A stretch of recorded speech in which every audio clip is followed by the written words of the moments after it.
வணக்கம். தமிழ் வெற்றிலை சமையலுக்குள்ளே போலாம் வாங்க. நம்மளோட சேனலை நீங்கள் ஃபஸ்ட் டைமாக பார்க்குறீங்க அப்படின்னா சப்ஸ்கிரைப் பண்ணுங்கள், பெல் ஐக்கானை கிளிக் பண்ணுங்கள், ஆல் பட்டனையும் செலக்ட் பண்ணி விட்டுருங்க ஃப்ரெண்ட்ஸ். அப்போ தான் நான் தினம் போடுற வீடியோ உங்களுக்கு நோட்டிஃபிகேஷனில் வரும். வாங்க வீடியோக்குள்ளே போகலாம். இன்றைக்கி நம்ம சுண்டல் மசால் பண்ண போகிறோம். அது எப்படி பண்ணுறதுன்னு சொல்லி பார்க்கலாம்.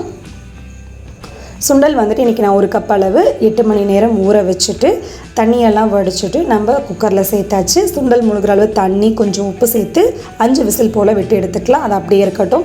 பேன் ஹீட் பண்ணிட்டு, பேன் ஹீட் ஆனதுக்கப்புறம் எண்ணெய் ஹீட் ஆனதுக்கப்புறமா கடுகு உளுந்து தாளிக்க சேர்த்துக்கோங்க. கடுகு வெடித்ததுக்கப்புறமா ஒரு பெரிய வெங்காயம் நல்ல பொடிசாக கட் பண்ணிட்டு அதுவும் உள்ளே சேர்த்துட்டு நல்லா நம்ம கலந்து விட்டுக்கலாம். கலந்ததுக்கப்புறமா கூட கொஞ்சம் கருவேப்பிலை இலை அதுவும் சேர்த்து கலந்ததுக்கப்புறமா 1/4 ஸ்பூன் அளவு இஞ்சி பூண்டு விழுது சேர்த்துக்கலாம். இப்போ நம்ம சுண்டலோட பெனிஃபிட்ஸும் பார்த்துக்கலாம். சுண்டலில் நிறைய ப்ரோட்டீன் இருக்குது. அந்த ப்ரோட்டீன் நம்ம உடலுக்கு, எலும்புக்கும், தசைக்கு, தோலுக்கு, ரத்தத்துக்கு ரொம்பவே ஸ்ட்ரென்த்தாக இருக்குது. அதே போல் இதில் அதிகப்படியான நார்ச்சத்து இருக்கனால நம்மளோட செரிமானத்தை சீராகிறதுக்கும், செரிமானம் பிரச்சனை இருந்து வெளியில் வரத்துக்கும் இது ரொம்ப ஹெல்ப் பண்ணுது.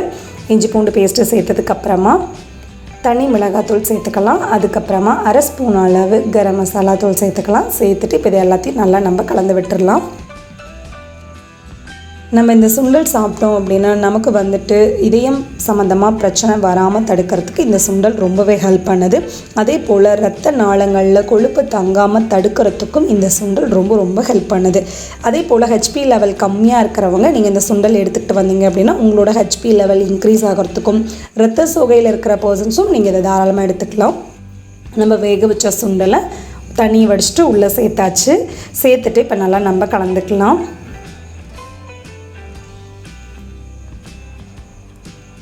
நல்லா கலந்தாச்சு. இந்த சுண்டல் ரெசிபிஸ் நம்ம ஏற்கனவே நம்ம சேனலில் ஒரு சுண்டல் ரெசிபி போஸ்ட் பண்ணியிருக்கு. அதை நான் உங்களுக்கு லிங்க்கில் தரேன். நீங்கள் ரெஃபர் பண்ணி பார்த்துக்கோங்க.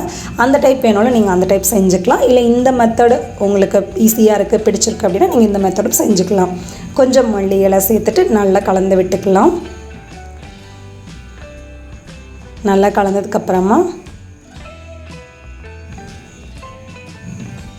நம்ம ஆல்ரெடி சுண்டலில் வேக வைக்கையில் உப்பு சேர்த்துருக்கோம். ஸோ தேவைப்பட்ட உப்பு பார்த்துட்டு சேர்த்துக்கோங்க.